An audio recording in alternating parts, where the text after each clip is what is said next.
ಗೀತಾ ಜಯಂತಿಯ ಹಾರ್ದಿಕವಾದಂತಹ ಶುಭಾಶಯಗಳು. ಏನೇನೋ ಶುಭಾಶಯಗಳನ್ನು ಕಳಿಸ್ತೇವೆ, ಆದರೆ ಮುಖ್ಯವಾಗಿ ಇವತ್ತಿನ ದಿವಸ ಪ್ರತಿಯೊಬ್ಬರಿಗೂ ಬೇಕಾದಂತಹ ಶುಭಾಶಯ ಗೀತೆಯ ಸಾರದ ಶುಭಾಶಯ. ಯಾಕ ಅಂತ ಪ್ರಶ್ನೆ ಮಾಡಿಕೊಂಡ್ರೆ, ಭಗವಂತ ಹೇಳಿದ್ದು ಸಂಭವಾಮಿ ಯುಗೆ ಯುಗೆ ಅಂತ. ಆದರೆ ನಮಗೆ ಇವತ್ತಿನ ದಿವಸ ಸಂಭವಾಮಿ ಕ್ಷಣೆ ಕ್ಷಣೆ ಅಂತ ಅನ್ನೋದು ಬೇಕಾಗುತ್ತೆ. ಯಾಕೆ?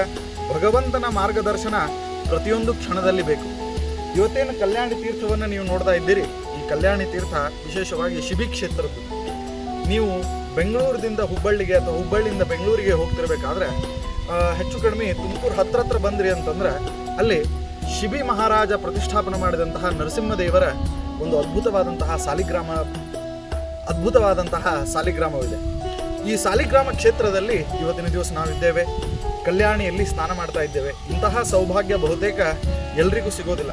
ಜೀವನದೊಳಗೆ ಸಾಧನ ಮಾಡಬೇಕು ಅಂತನ್ನೋರಿಗೆ ಏಕಾದಶಿಯ ಸುಸಂದರ್ಭ, ಅದರಲ್ಲೂ ಕೂಡ ವಿಶೇಷವಾಗಿ ಸ್ವಾಮಿ ಪುಷ್ಕರಣಿಯ ಒಂದು ಸ್ನಾನ ಬಹುಶಃ ನಿಮಗೆಲ್ಲರಿಗೂ ಕೂಡ ಒಲಿದು ಬರಲಿ ಅಂತನ್ನೋದಕ್ಕೋಸ್ಕರನೇ ಈ ಒಂದು ತೀರ್ಥಕ್ಷೇತ್ರದ ದರ್ಶನ ನಿಮ್ಮ ಮುಂದಿದೆ.